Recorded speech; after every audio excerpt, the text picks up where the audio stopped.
Since this is a overview episode rather than a new topic one, I thought I'd share a cool history book that's landed on my desk. For in uncertain times, I find digging into the past helps me get perspective on where things are going. This time, it's Ruthless, a new history of Britain's rise to wealth and power by Edmund Smith, a professor at the University of Manchester.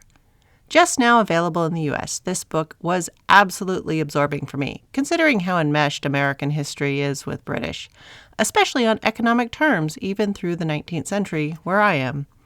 Written in a narrative style I particularly appreciate, it weaves together layers of economic activity, mining, wool farming, investment, and the early days of steam power and manufacturing, all things absolutely about to burst on the scene in America and shape our food landscape. Many of the principles around building and financing these activities in America were heavily influenced by British patterns, so these insights are useful as I wonder about the whys and hows shaping America's choices and the directions it takes. I have a deep appreciation for any history of British economic development that links the enclosure laws and industrial development, even if they happen many decades apart. And the book takes advantage of being able to include color plates of contemporary art that shows how the people living through these drastic changes were depicting them to themselves. This definitely falls into that category of history I like to call, so that's why we're like this. It's full of connections between events usually separated in an academic world that has recently been prone to more and more specificity. Pulling together contemporaneous threads and looking at how they are all connected is some of my favorite history, and Edmund Smith's Ruthless does this. And it just happens to be on something I think about a lot. And if you're a fan of the Gilded Age programming in America or Regency programming related to England, this very readable book will give you all sorts of new things to think about.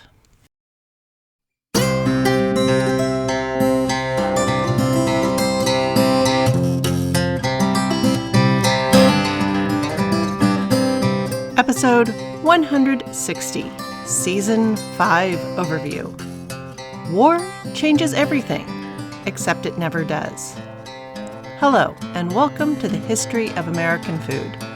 This week, I'll be taking you through the topics I've chosen for the short Season 5 that will be covering the American Civil War. This war epitomizes why I chose major wars as my season breaks. The food tech advances are startling. To get a handle on what I'm talking about, pull up to your place at the table and let's dig in. The first thing you need to know is that for the most part, Americans have an immature and short-sighted understanding of what war does. Growing up, I was taught basically that then the war ended because we won. The end. Now, if there's one thing I have learned in rummaging around in history, it's that this is never, ever true. There is no the end. Whether you won or lost, there will still be the people there, and they go on. Some things change, but many more stay the same. In the excellent words of my favorite historian, Barbara Tuchman, inertia in the scales of history weighs more heavily than change. Now, she was talking about the approximately 500-year period starting in the 1300s, where Europe shifted from bound serf feudalism to free peasants to a citizenry. But she could just as easily be talking about the centuries of American patterns of thought regarding who is and isn't an American. At the everyday level, what we eat, how we dress, the size of our homes, how we get our news, how far we can travel in a day, and what we think of as fancy or luxury, and how we think about other people, war rarely changes this.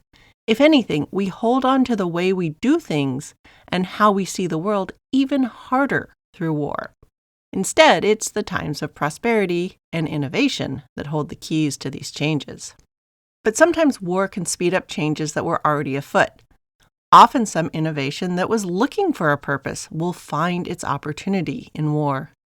A change in priorities typically accompanies war, away from commerce, communication, and contemplating the future, and towards more immediate things, food, shelter, and survival into the next day. So the things that make surviving to the next day more possible, a little easier, That's what's going to get the boost. And in war, many of the most memorable and even sticky innovations come around food and getting people fed in the most difficult of circumstances. In the case of the American Civil War, even if the kinds of foods people were eating shifted only a little, innovations in food tech that hadn't really caught on were now seen in a different light. How food was processed, preserved, stored, and transported was changing, and one particular innovation from the Napoleonic Wars that hadn't really caught on would become a huge player in the American Civil War. For those of you playing, wait, when did that happen? At home, the Napoleonic Wars played out in the time on either side of the War of 1812. In fact, there are plenty of European scholars that see the War of 1812 as it played out in North America as sort of a side quest in Napoleon's larger game. Season 5 will be looking at the largely lousy food of war during what was known in its own time as the War of Rebellion. Supplying the military at the dawn of modern warfare would change in ways that can still be seen in our own modern food storage methods at home. The philosophy of war in America would change from local skirmish to big war, and we would start to reckon with supplying a modern military. Or maybe at the dawn of gun-powered warfare? Because our modern warfare today looks as different from early 20th century machine gun nests as those did from horse cavalry charges and pikemen. To be alive at the cusp of a new style of warfare. That's strange. But back to our job here. For as long as humans have been keeping food around for another day, up until the 19th century, there have been a limited number of ways to do it. And every last one of them required individual interaction between humans and that food. Direct human energy was required to cut it up or lay it out or salt it down. Extra energy from the sun, wind, or fire and smoke might also come into it. But up until the 19th century, there was really no way to make things go faster than human speed or seasonal speed. When it came down to it, except for a few tweaks, food preservation for the military ration in 800 BCE, 1200 CE, and 1776 CE all looked startlingly similar. Salt, ferment, smoke, and dry. Supplying war and cleaning up from war had also been pretty much the same for thousands of years as well. The American Civil War will be the last large war where foraging has a major role in supplying the troops, and it will also be the last war Americans fight in where nearly all of the dead soldiers are buried on the spot. Now, if you were rich or important, you might get salted down or packed in a barrel of brandy for travel, but the average soldier was interred more or less where they fell. For thousands of years in Europe, farmers bemoaned a battle that would ruin that year's grain, but weren't above using the blood-enriched soil for seasons after. I mean, a family has to eat. It is this war where embalming, courtesy of the scientific revolution and formaldehyde, combined with mechanical transport, that will begin to make it possible to bring our dead home, or to a military graveyard in ways that it was never possible before. It is also that mechanical transport that will change things so fast that it will cause the people setting up the war and planning the war to be overwhelmed by logistics they had never considered. It will provide for people, but it will also make war deadly in ways that overwhelm the people adding up the sums in the war planning. Their columns suddenly aren't wide enough for all the zeros they suddenly have to track.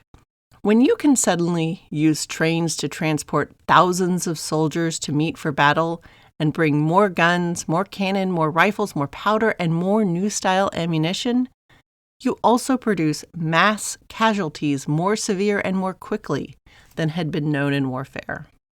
The casualties, that is, the number injured, and even the number of fatalities, that portion of the casualties that die, in a single battle of the American Civil War would often surpass the total number of soldiers that just showed up for the battles where swords mattered. So for comparison, let's look at the other famous war that took place in North America, the American Revolution. And let's start at the start, with Lexington and Concord. This is a small starter battle that had about 5,500 total participants. The British brought 1,500 soldiers and suffered 300 casualties. The colonials, soon to be Americans, they brought 4,000 soldiers and ended up with 93 casualties. This imbalance in casualties lay in the fact that those rebellious Continentals refused to play the I shoot, then you shoot, then I shoot, etc., across a field. Another well-known clash, the Battle of Bunker Hill, had about the same number of soldiers, 5,200. But this time the Americans were the underdogs, and they were the ones guarding a fixed location. The Americans had about 2,200 soldiers and took 450 casualties. But in the end, the British got the worst of it. Their 3,000 British soldiers suffered 1,054 casualties, 220 of those fatalities. Now, I don't want to drag this out, so let's skip to the end, to the battle that closed the door, Yorktown. The British gathered together 9,000 soldiers and suffered 8,500 casualties. Now remember, that means wounded or too ill to fight, not the number dead. Records and research estimate that approximately half of the soldiers listed as incapacitated in some way were suffering from malaria or other mosquito and waterborne disease. And the Americans, they really just wanted this to end. So they hit a high point in numbers by bringing together 20,000 soldiers, and this was a combination of colonials and French volunteers. They got away with 389 casualties. Now, this is in part because the American troops had largely already gone through the worst early stages of malaria and became what was known as seasoned. The ones who were going to die had already, died. And the other secret was that the French troops in the mix, to boost the American numbers, they hadn't been in America long enough to be sickened by malaria. This semi-deadly and incredibly incapacitating disease that would be a scourge of southeastern America has roughly a 1-month incubation period. So after Yorktown, a bunch of the French would get the fever and ague, that is, the malarial fevers, and a notable number of them would die of that and yellow fever as well. But since they had just arrived when the Battle of Yorktown happened, they were largely healthy for the main event. So however you look at it, the largest battle had about 29,000 soldiers total, and the largest number of casualties never even hit 10,000. And it was most usual for the number to hover around a few hundred.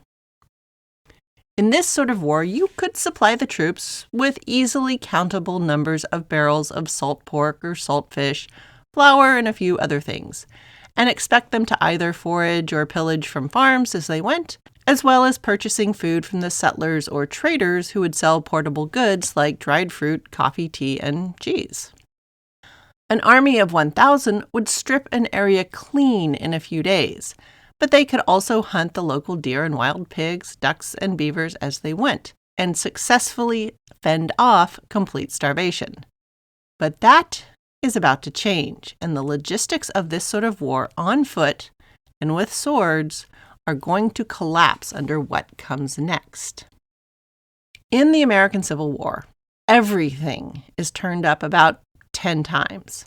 In a society where, as far as the eye can see, was a literal understanding of far away, and counting to 100 was a big number for everyday use, no one really thought what it would mean to experience an exponential leap in the number of soldiers. The army was not ready to cope with feeding all the soldiers, providing sanitation for these larger camps, and they had no plans for caring for thousands of injured soldiers that would happen at more or less all the same time. The classic strategy of separating the troops into parallel marches to allow them to forage for food and camp in ways that didn't completely destroy the countryside and spread disease within the army were impossible for an army that was being supplied by trains. And to fully understand the change, let's visit a few more numbers. At the First Battle of Bull Run, each side showed up with about 30,000 troops for a total of about 60,000 soldiers. The approximately 5,000 combined casualties is close to the number of soldiers that showed up to the Battle of Lexington and Concord. Another well-known battle at Shiloh had a combined total of 110,000 soldiers, 65,000 for the Union and 44,000 for the Confeds. Once again, the 24,000 casualties nearly matched the 29,000 total soldiers that showed up for the largest battle of the Revolutionary War at Yorktown. But in the American Civil War, the battles kept getting bigger. At Antietam, there were 132,000 total soldiers. The Union showed up with 87,000, and the Confederacy had about half that with 45,000. The 23,000 casualties was a stunning number that left both sides at a loss and did much to cement the place of women in the American military as skilled nursing care, including figuring out how to feed so many men in one place. It was at this point, when it was clear that short and simple were going to have no place in this war, the military realized it was going to have to radically change. Plans to feed the injured was going to have to become part of war planning. The largest battle of the American Civil War was Gettysburg, and it included 165,600 soldiers. This number, well, all the soldier numbers for all the battles, do not include the surrounding non-combatants: cooks, nurses, orderlies that cleaned up, laundresses, and the associated camp followers that kept the army in socks, whiskey, bandages, and tea. The number of soldiers itself is stunning, but the fact that the Union suffered 23,000 casualties and the Confederacy 28,000, 51,000 total sick and dead, that is a third of all the soldiers, and that rocked both sides. Neither was really able to adapt well for the remainder of the war, but these themes will be revisited in American war planning in a few decades as it plans its trip over to the fields of France. For each of these major battles, all of the injury and death I mentioned happened all in one place over just a few days. Consider for a moment this mountain of mangled flesh at a time with no refrigeration and extremely limited electronic communication. All transport, other than trains to move large cargo, was done with muscle power, every last inch. The realities of the rhythms of war were changing.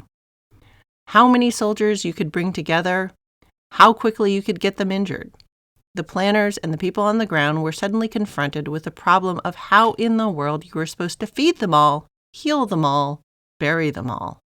This is the war where food in war and surrounding society changed sharply. It altered the ways armies marched, camped, and fought. It changed how big armies could be. It changed what the soldier expected of its government, and it changed how the surrounding countryside would be marked, or not, by the passing of a war. So I will look at the role of foraging and how it changed since the previous war. I'll look at the changing American relationship with bread. The role of new technologies in food preservation will alter what is expected of the military, and the average American will develop new thoughts about what a sick person should eat and what drugs they could and should have access to. How we cook our food will continue to change, as will the American ideas about what a luxury is and what things are essentials.